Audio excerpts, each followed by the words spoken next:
financement libyen, Nicolas Sarkozy sera jugé. Le fantôme de Kadhafi en action, telle est notre grande interrogation.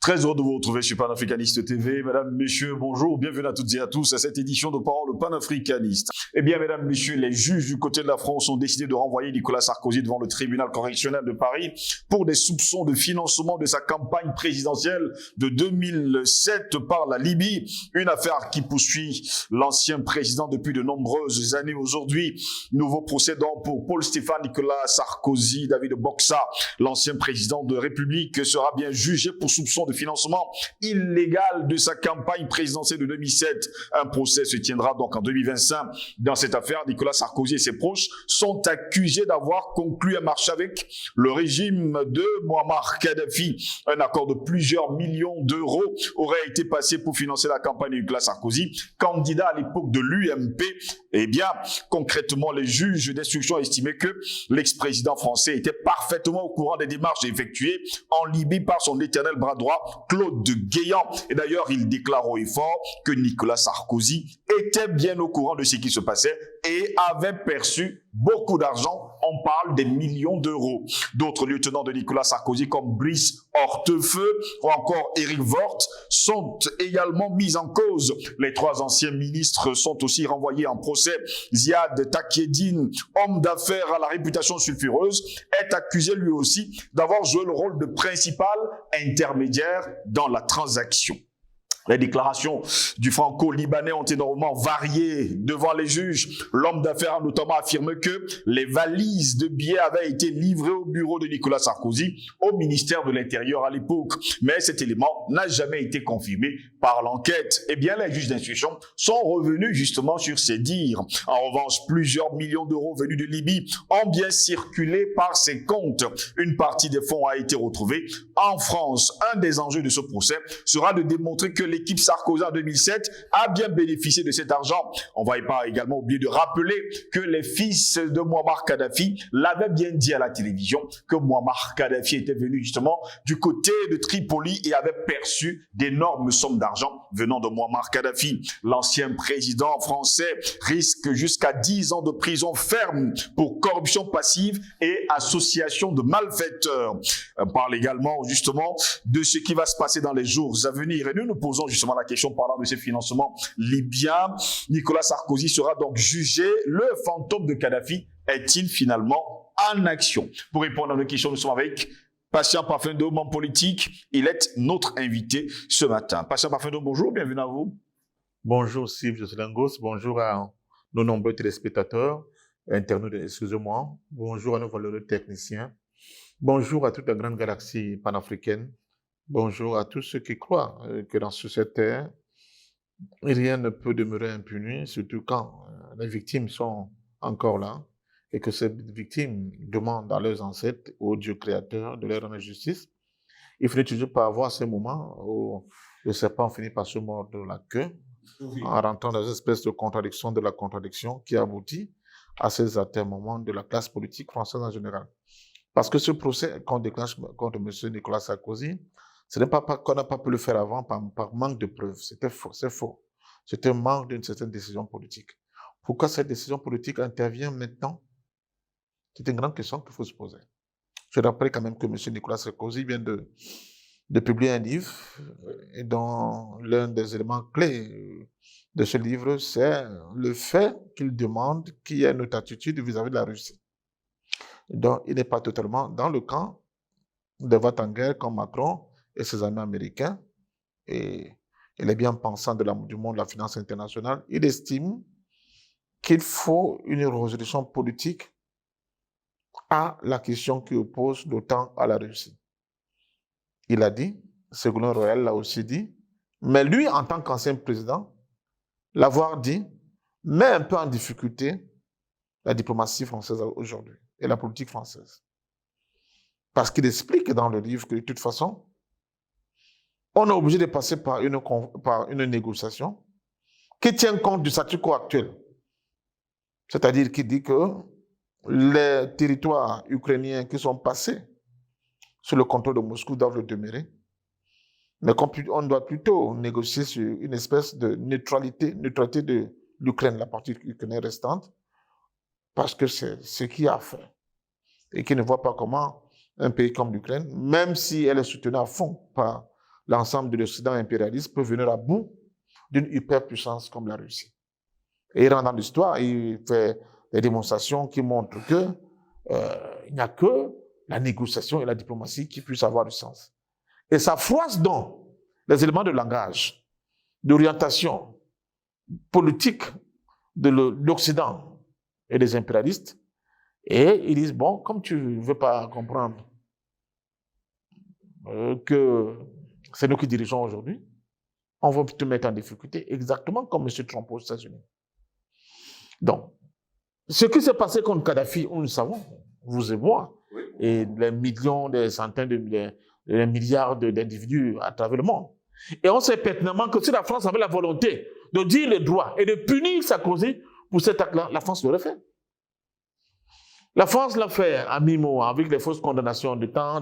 On vous dit pour tel dossier, il est déjà sous contrôle électronique avec un bracelet électronique au niveau de la cheville. Mais par rapport aux crimes commis, par rapport aux actes répréhensibles que M. Nicolas Sarkozy a commis, qui méritait la prison ferme, il n'a pas été.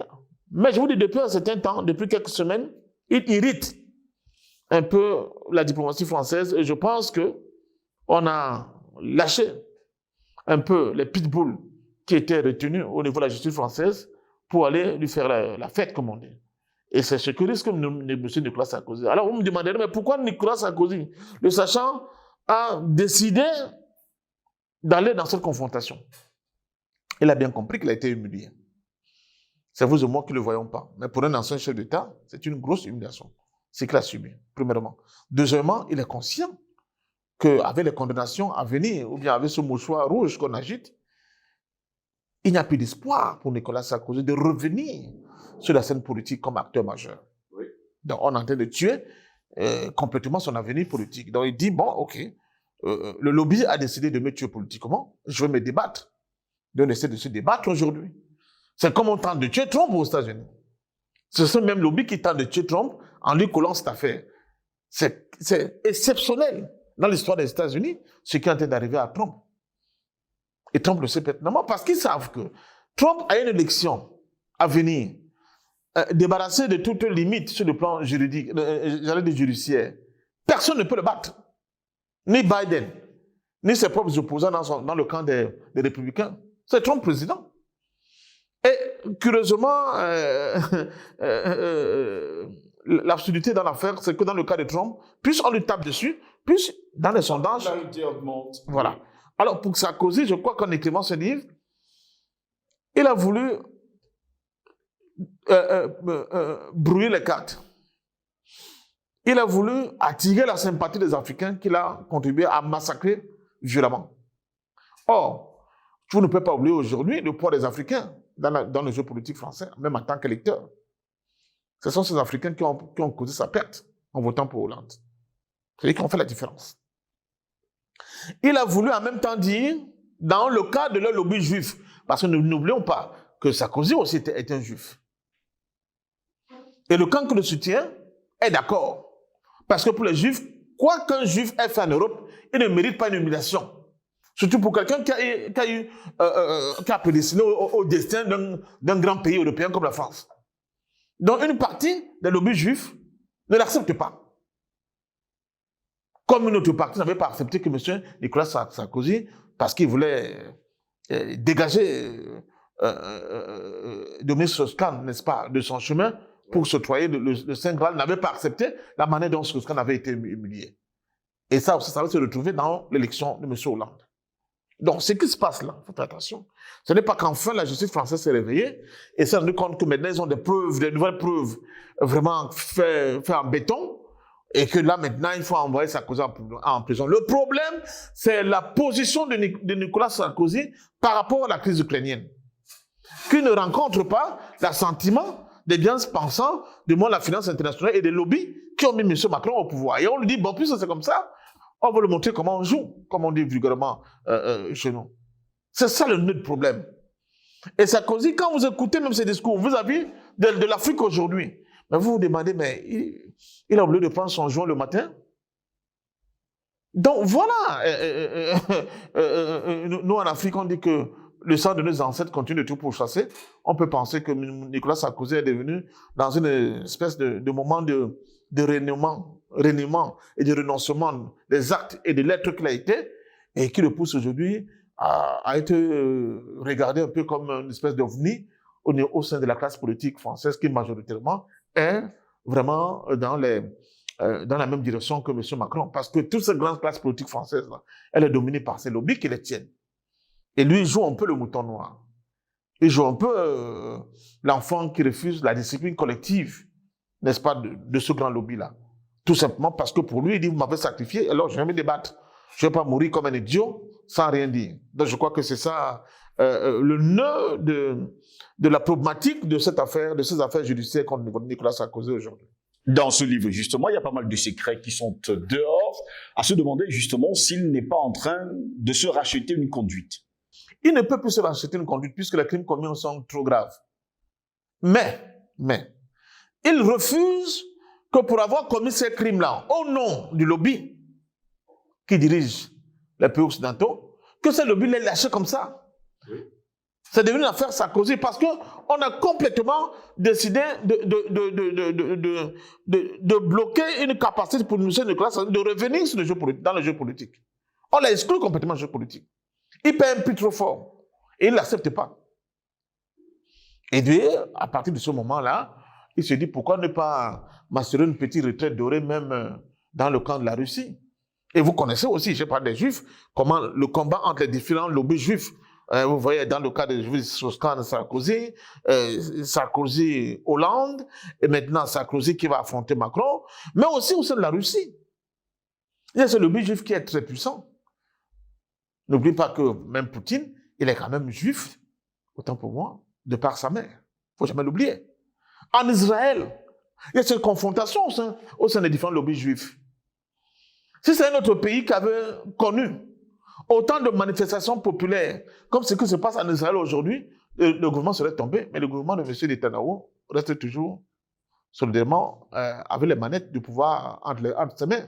Pire encore, ou bien mieux encore. L'intervention d'Israël dans le conflit qui oppose la Russie à l'Occident otanien en Ukraine, il est vraiment chétif. C'est le moins qu'on puisse dire. On aurait espéré que Israël donne des armes, des systèmes de défense comme le dôme de fer et beaucoup de choses à M. Zelensky. Ça n'a jamais été le cas. Et là encore, je rappelle, même Zelensky, c'est un juif. La juiverie internationale, elle est en plein dans le jeu. Et ses parents actuellement, son père et sa mère, résident en Israël. Ne l'oubliez pas. Donc, ce qui se passe là, il ne faut pas voir ça comme quelconque volonté de la justice française qui enfin se réveille, elle veut dire le droit, elle veut proclamer la justice vis-à-vis de M. Nicolas Sarkozy, parce qu'enfin, elle a de nouvelles preuves vraiment enfin en béton pour couler Sarkozy. C'est faux. C'est faux. Ce qu'on lui reproche, c'est d'être trop allé dans le sens de M. Poutine de la Russie, dans le conflit qui oppose la Russie aujourd'hui au bloc otanien. On estime qu'en tant que chef d'État, il avait un droit de réserve, d'autant plus qu'il a été propulsé aux affaires par un lobby. Donc c'est une trahison vis-à-vis du lobby. Et le lobby décide donc de le punir. Et lui dit au lobby, ok, mais je ne mourrai pas sans me débattre. Comme un coq dont on a tranché le cou, mais qui continue de se débattre. Et il veut s'attirer les sympathies. Il veut s'attirer les sympathies des Africains, d'où certaines révélations qui sont contenues dans son livre. Il veut s'attirer la sympathie de la Russie, d'où ce décalage avec ce rapprochement qui n'est pas donné de bon sens, mais qui est purement opportuniste. C'est comme ça qu'il faut dire ce qui se passe avec Nicolas Sarkozy. Si vous ne lisez pas ça comme ça, vous faites encore avoir une fois de plus, n'est-ce pas, par ces gogos français qui tout le temps nous vendent de vent et nous font prendre des serviettes pour des lampions, je ne sais pas, quelque chose comme ça. Monsieur le prophète, il faut quand même dire que l'un des fils de Muammar Kadhafi avait dit d'ailleurs devant les caméras de télévision que Nicolas Sarkozy avait perçu de l'argent de son père pour le financement de sa campagne en 2007. Et d'ailleurs, c'est un secret de polichinelle depuis 2007 aujourd'hui. Mais puisque vous le dites, ce n'est pas nouveau. Oui. Nous, à l'époque, on avait même été un peu... On demandé au fils de Kadhafi, mais apparemment, tu connais beaucoup de choses. Dis-le, tu attends quoi? Et je pense qu'il y a un certain nombre de pouvoirs, de lobbies, d'institutions qu'il avait appelés Oui, demandez de se calmer. de se calmer. Pas parce que il lui promettait des choses, mais de se calmer parce que sa vie était en danger. Quand on en sait trop, c'est mauvais. Vous comprenez? Quand on en sait trop, c'est mauvais. On dit moins on sait et mieux ça vaut. Donc, pour protéger certains pouvoirs, certains lobbies, certains équilibres, le mieux pour lui, c'était de se taire. Et nous qui avions mal à l'époque, au vu de l'assassinat mondial vision du guide libyen, avec une barbarie et une sauvagerie en homme, on s'est dit, mais non, mais tu protèges quoi? Ta tête ne sert plus à rien. Il faut dire la vérité au monde. La question du financement libyen, la campagne de Sarkozy, comme vous le dites, c'est un secret professionnel. Tout le monde le sait. Tout le monde le sait. Cette affaire de rapprochement entre Sarkozy et Kadhafi n'avait que deux objectifs. Un, prendre l'argent de Kadhafi pour faire sa campagne. Maintenant, ça le rattrape avec les affaires Big Malion et consorts. Mais aussi, pour endormir le guide libyen et l'assassinat après. Et là encore, on revient toujours dans la question des lobbies juifs. L'une des récriminations contre Kadhafi, c'était l'attentat de Lockerbie. Oui. Et dans cet avion-là, il se trouvait plein de juifs. D'ailleurs, je crois qu'il faisait une ligne entre les États-Unis et Israël. Et on dit que c'est Kadhafi qui a programmé cet attentat-là. Et on lui a dit, on va te faire la fête, par 1000, quel qu'en soit le cas. Et lui, on a essayé de le niquer à 2 reprises. Premièrement, on l'a mené dans une fausse négociation où on a donné plein d'argent pour dédommager des familles. Ça n'a pas suffi, il fallait sa tête. Et l'homme qu'on a poussé en avant pour commettre cet assassinat, c'est M. Sarkozy. Et pour le faire, il fallait 2 démarches. Un, lui prendre encore le maximum qu'il pouvait prendre, quitte à laisser que Sarkozy, que Kadhafi humilie un peu les Français avec cette tente-là qui était dressée en peu que des institutions françaises, sa fameuse tente. Et puis bon, et le reste, qui s'en est suivi avec cette affaire montée de toutes pièces des troupes de Kadhafi qui assassinaient son peuple à Benghazi. Mais aujourd'hui, c'est clair que c'était un film qui était tourné dans les studios de cinéma qatari. Exact. Donc, c'est pour ça que j'aime vous dire que les gens là, même nous qui sommes sur ce plateau, s'ils ont déjà décidé et signé notre arrêt de mort, sachez que c'est seulement une question de temps. Ils vont nous tuer. Ils vont nous liquider d'une manière ou d'une autre. Et dans ce cas-là, tu n'as que deux approches. Soit tu te tais, soit tu continues à lutter en te disant que bon, comme tes prédécesseurs, tu auras fait ta part. Voilà. Peut-on imaginer donc aujourd'hui Sarkozy jugé et condamné par la justice française pour le financement libyen dans sa campagne présidentielle de 2007? C'est possible.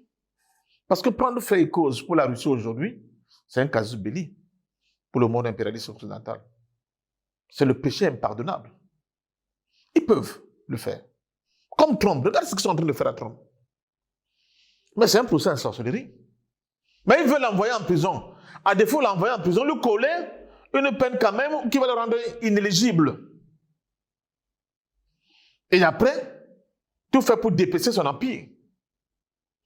La seule chose qu'il retient, c'est la sympathie des couches populaires américaines vis-à-vis de Trump. C'est ça qui le bloque encore. Ils n'ont pas encore résolu cette équation. Pour Sarkozy, je ne serais pas étonné qu'ils aillent jusqu'au bout en l'envoyant en prison. Depuis qu'on essaie de le menacer avec ses procès, on voit qu'il ne recule pas. Oui. Parce qu'il a compris qu'il est mort. Il leur dit non, vous vous trompez. Et il essaie d'argumenter. Et son argument, les arguments qu'il développe ont un peu de sens vis-à-vis de l'histoire. Si on rentre dans l'histoire des relations entre la Russie et l'Europe, on se rend compte qu'il n'a pas totalement tort. Mais ne savait-il pas avant, quand il allait vouloir faire la morale au président Poutine, heureusement que Poutine, il avait trouvé garçon, comme on dit. Il le savait. Mais aujourd'hui, il se rend compte que, bon, ok, mes amis diront décider de me jeter dans la poubelle, je vais me battre. Je vais me battre, soit pour leur dire d'arrêter, parce que je veux revenir. Quand on nous pose la question de son retour, il dit c'est l'histoire ancienne, mais on est en politique. La même bouche qui a dit oui peut dire non demain. Exactement. En politique, le oui et le non se ressemblent, ça ne veut rien dire. Il n'y a que, tant pis, pour ceux qui y croient, c'est comme les promesses. Ça n'engage que ceux qui y croient en politique. Donc, je pense que il faut que les Africains soient assez vigilants vis-à-vis de tout ça. Il ne faut jamais prendre au premier degré ce que vous voyez comme une espèce d'affrontement ou bien de divergence. Il faut creuser pour avoir un éclairage en termes de big picture de tout ce qui se passe. Et vous vous rendez compte que les gens ne font jamais les gens de manière désintéressée. C'est toujours quand ils sont acculés. Oui. C'est toujours quand ils sont dans des postures et des positions qui vont leur permettre d'être dans l'honneur ou bien de rebondir dans les espaces où vous avez l'habitude de jouer, que vous les voyez se comporter comme ça. Et avant Sarkozy, vous vous souvenez de Chirac. Exactement. Les dernières déclarations de Chirac, avant qu'une maladie subite prenne une envergure avec une vitesse hors norme jusqu'à sa mort. Vous vous souvenez de ce qu'il a dit pour les Africains? Il disait aux Français, ce que vous avez dans vos poches là, comme bien, comme argent, n'oubliez pas que ça vient du pillage. Et de la rapine que nous avons, n'est-ce pas, commis en Afrique. Il leur dit. On dit, hein? Comment Chirac peut nous dire ça? Hein? Non, Chirac dit que je vous dis, arrêtez de faire comme Dimbélé dit, le Bofouk. L'argent que vous avez dans vos poches là, ça vient du pillage du continent africain. C'est ces gens-là que vous avez spoliés. À partir de ce moment, il avait signé son arrêt de mort. C'était fini. Je ne dis pas qu'il n'était pas vieux, mais Chirac était vieux plus que qui? Allez savoir. Il était vieux plus que Biden. Hein? Tonton Sleeping Joe, n'est-ce pas qu'il est toujours debout? Il veut même être candidat pour la prochaine élection, mon cher ami. Allez savoir. Donc voilà. Donc je pense sincèrement que c'est une très bonne chose de lire le livre de Sarkozy, d'écouter ses déclarations. Ça participe des éléments que nous mettons dans notre dossier pour mieux expliquer la perfidie occidentale vis-à-vis de l'Afrique. Merci, Pasteur Mafedou, d'avoir été des nôtres. Merci à vous également, mesdames, messieurs, de nous avoir suivis. Au plaisir de vous retrouver très prochainement. Restez chez Panafricaniste TV.